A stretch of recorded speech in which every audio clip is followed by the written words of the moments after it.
Well, thank you. Thank you all, and thank you for this honor. It really is, it's humbling.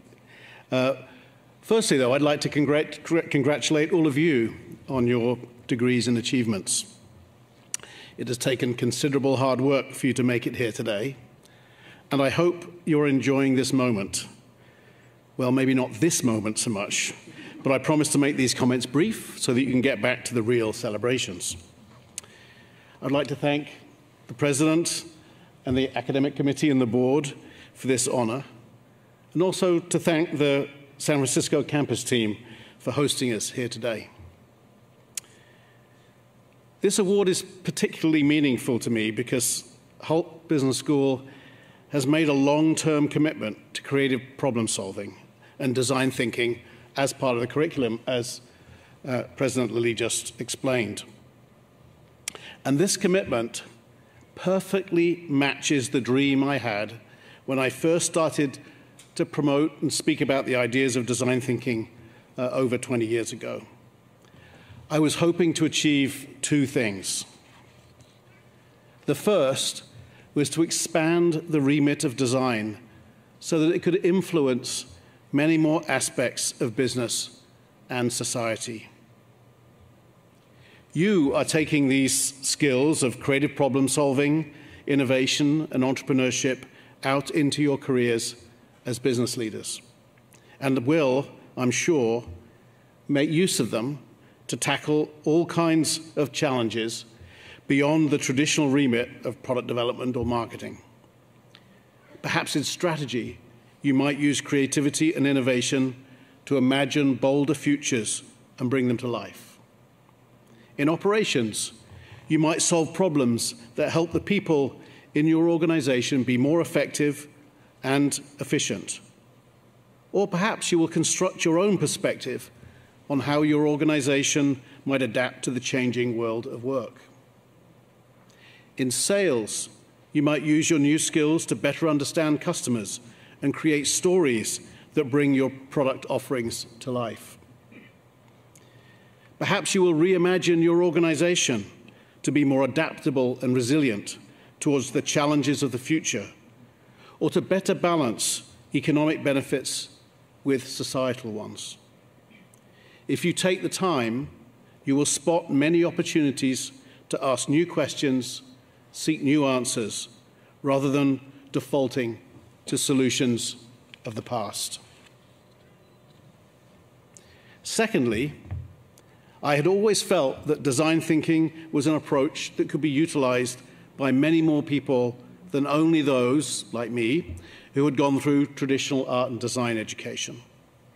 You are testament to that belief, and I hope you have the confidence to use your creative skills with as much purpose as you might use your analytical skills as you move on through your careers. Whether your goal is to launch a startup, lead a nonprofit, hone your skills within an existing business, or take your skills and talents in some other direction, I encourage you to have the confidence to take on the unknown, to notice problems that need solving, to ask questions others have not asked, to imagine new possibilities, and to use your creativity to figure out how to bring those possibilities to life. If I may, I'd like to offer one little piece of advice here. And to do that, to help me do that, I want to draw a parallel to a debate that is currently going on in the world of work and business: how best to utilize AI. Some argue that artificial intelligence can and will replace much human activity in business. Perhaps that will be true. It will certainly automate many of the repeatable processes that businesses rely on to manage quality and efficiency today. But there is mounting evidence that the most impactful use of AI, particularly when it comes to creative problem solving, will come when the technology augments our human skills rather than replacing them. Teaming up with AI is the best way to get the best and most out of the technology. To team up effectively, we have to be familiar with the technology and thoughtful about how to apply it. And we will likely have to acquire some new skills to do that. We will also have to do a better job of designing the AI tools themselves so that they are better able to maximize our unique human strengths. I have some colleagues in Japan who have been working on this recently, and they have coined the term super creativity to describe the potential results of human and AI collaboration. I really like that term, super creativity. I would argue that the same idea can be useful when it comes to applying our own talent to innovation, design, and creative problem solving. Teaming up is the best way to get the very best results. Take the opportunity where you can to team up with others who may have complementary creative skills to you, who may have more or different experiences. Take what you know and use it to work with others who are truly excellent in their fields. My prediction is that you will be excited by the results and blown away by the experience. I can point to many examples of business leaders who have been talented design thinkers themselves, but chose to team up with world-class designers and creatives to achieve truly groundbreaking results.